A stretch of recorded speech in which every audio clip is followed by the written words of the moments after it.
The United States of America. Born in 1776, our country is the offspring of a religious-based heritage of liberty under law. Blessed with great natural resources and a pioneer people given to industry and moral discipline, our nation grew to be strong and prosperous and developed the finest governmental system ever devised by man. America soon became known as the refuge of the world's tired, hungry, and poor. Millions left everything in the old world to start over in a land that rewarded initiative and hard work and perseverance. The many millions who didn't come here found comfort and hope in knowing that indeed there was such a bastion of freedom and opportunity, a place where dreams could become reality. Today, our nation appears wealthier and more powerful than ever. New technologies have revolutionized our daily lives. Luxuries once enjoyed only by the rich are commonplace and very affordable. Home ownership is widespread, and our people have the expectation of continued economic growth and prosperity. Yet more and more people are coming to realize that they may prosper materially only for a time because their freedoms are diminishing. The sobering reality is that America has been led far from its praiseworthy beginnings. Our people and businesses groan under a heavy burden of economic, political, and social problems, which are the result of a widespread departure from the fundamental truths that made our nation great. If the United States of America is to endure, citizens far and wide must once again come to understand, embrace, and live by timeless concepts called Americanism.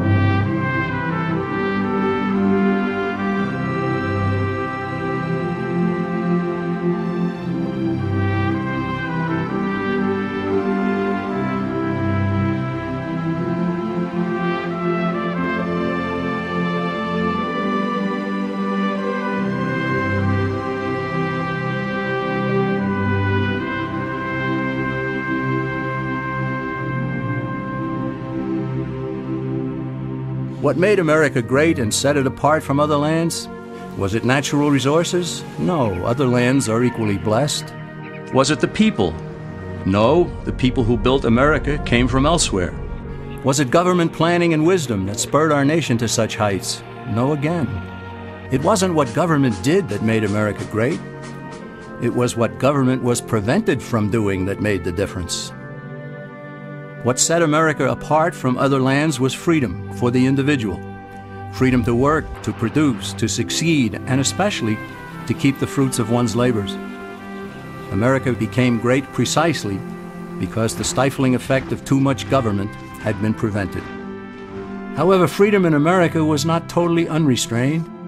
Americans overwhelmingly chose to limit their actions with moral codes such as the Ten Commandments, personal morality, and limited government. It's a combination that characterized America and made it the envy of the world.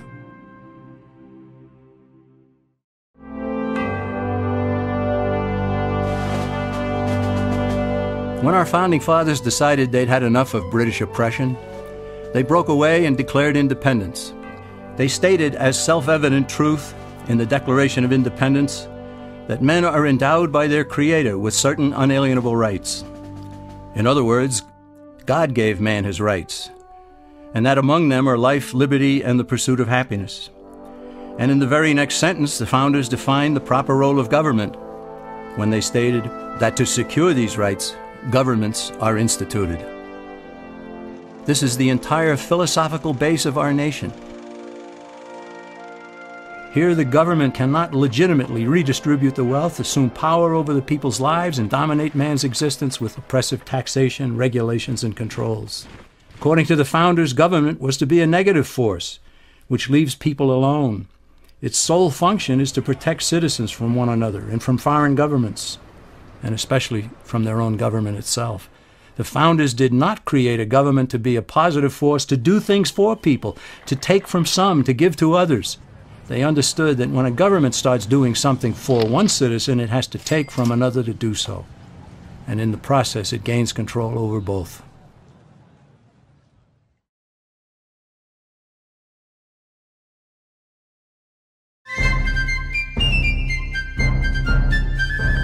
Britain's rulers didn't accept the Declaration of Independence, so our forefathers had to fight a war to make it stick.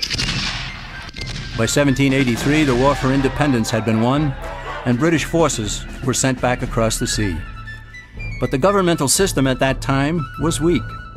It had no power to settle disputes between the states, nor the power to tax for proper needs, such as national defense. So in 1787, delegates from 12 of the 13 states met in Philadelphia to revise the system, and they produced an entirely new governmental structure known as the Constitution of the United States. Keeping faith with the thunderous assertions in the Declaration, the Constitution was written to govern the government, not the people, and not the states, each of which was a jealous guardian of its own sovereignty. The founders created a central government with strictly limited powers.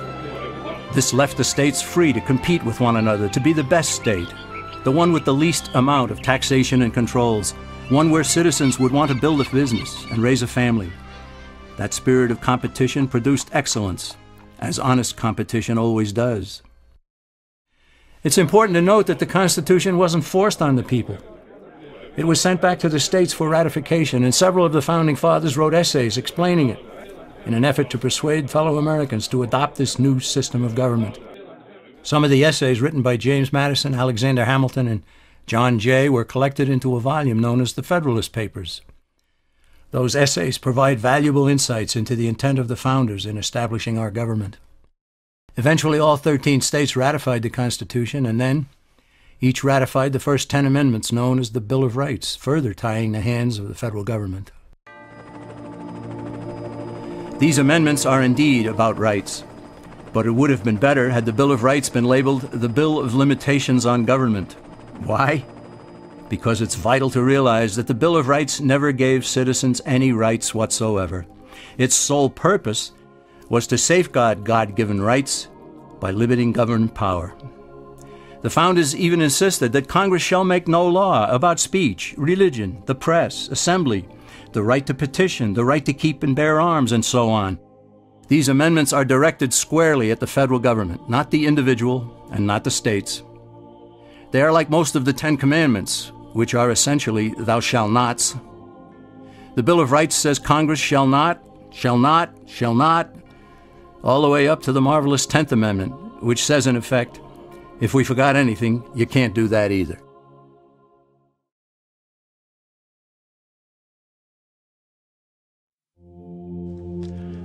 When Benjamin Franklin exited the Constitutional Convention, he was asked by a woman, "Sir, what have you given us?" His immediate response was, "A republic, ma'am, if you can keep it." Yet most Americans today have been persuaded that our nation's governmental system is a democracy and not a republic. The difference between these two is essential in understanding Americanism and the American system. Before we discuss political systems, however, it's helpful to address the confusion that has been spread about the political spectrum.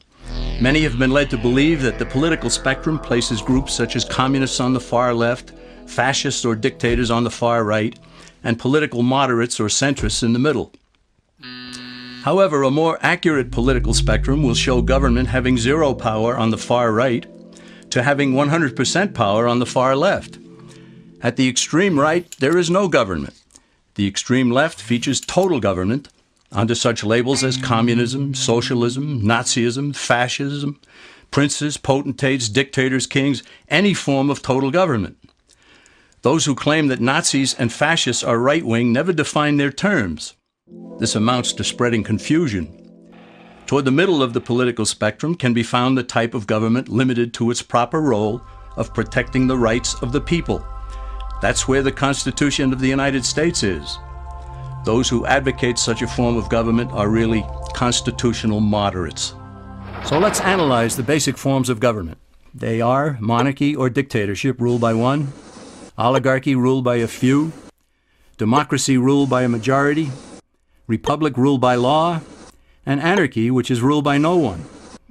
In discussing these five, we'll see that they can be narrowed down to even fewer. Looking first at monarchy or dictatorship, this form of government doesn't really exist in the practical sense. It's always a group that puts one of its members up front, A king has his council of nobles or earls, and every dictator has his bureaucrats or commissars, the men behind the scenes. This isn't ruled by one, even though one person may be the visible leader. It's ruled by a group. So let's eliminate monarchy, dictatorship, because it never truly exists. Oligarchy, which is ruled by a group, is the most common form of government in all history. And it is the most common form of government today.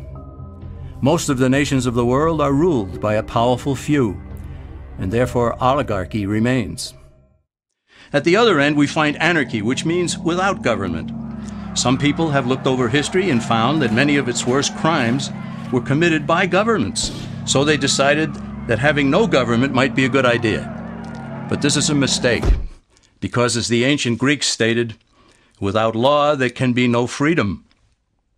Our founding fathers agreed and held that some amount of government is a necessary force in any civilized, orderly society. In a state of anarchy, however, everyone has to guard life, liberty, and property, and the lives of family members. Everyone must be armed, and movement is severely restricted because one's property has to be protected at all times. Civilized people have always hired someone to do the guarding, a sheriff, a police force, or some branch of government. Once law enforcement was in place, the people were freer. They could leave their property, work in the fields, and so on. In short, the proper amount of government makes everyone freer. There are some who advocate anarchy, however, not because they want no government, but because they don't like what they have. They use anarchy as a tool for revolutionary change.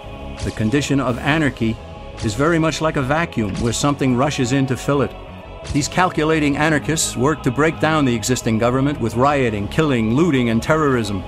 Tragically, the people living in such chaos often go to those best able to put an end to it and beg them to take over and restore order. And who is best able to put an end to the chaos? The very people who started it. The anarchists who created the problem then create a government run by them, an oligarchy, where they have total power. This is exactly what happened in Russia that led to Lenin taking total power, and in Germany where Hitler's brown shirts created the chaos that brought him to power. But anarchy isn't a stable form of government. It's a quick transition from something that exists to something desired by the power-hungry. It's a temporary condition, and because it isn't permanent, we eliminate it as well. The word democracy comes from two Greek words, demos, meaning people, and kratein, meaning to rule. Democracy, therefore, means the rule of the people, majority rule. This, of course, sounds good, but suppose the majority decides to take away one's home, or business, or children. Obviously, there has to be a limit. The flaw in democracy is that the majority isn't restrained. If more than half the people can be persuaded to want something in a democracy, they rule. What about republic? Well, that comes from the Latin, res meaning thing, and publica meaning public. It means the public thing, the law. A true republic is one where the government is limited by law, leaving the people alone. America's founders had a clean slate to write on. They could have set up an oligarchy. In fact, there were some who wanted George Washington to be their king. But the founding fathers knew history, and they chose to give us the rule of law in a republic, not the rule of a majority in a democracy. Why? Let's demonstrate the difference in the setting of the Old West. Consider a lynch mob in a democracy. 35 horseback riders chase one lone gunman. They catch him, and they vote 35-1 to hang him. Democracy has triumphed, and there's one less gunman to contend with. Now consider the same scenario in a republic. The 35 horseback riders catch the gunman and vote 35-1 to hang him. But the sheriff arrives, and he says, "You can't kill him. He's got his right to a fair trial." So they take the gunman back to town. A jury of his peers is selected, and they hear the evidence and the defense, and they decide if he shall hang. Does the jury even decide by majority rule? No, it has to be unanimous, or he goes free.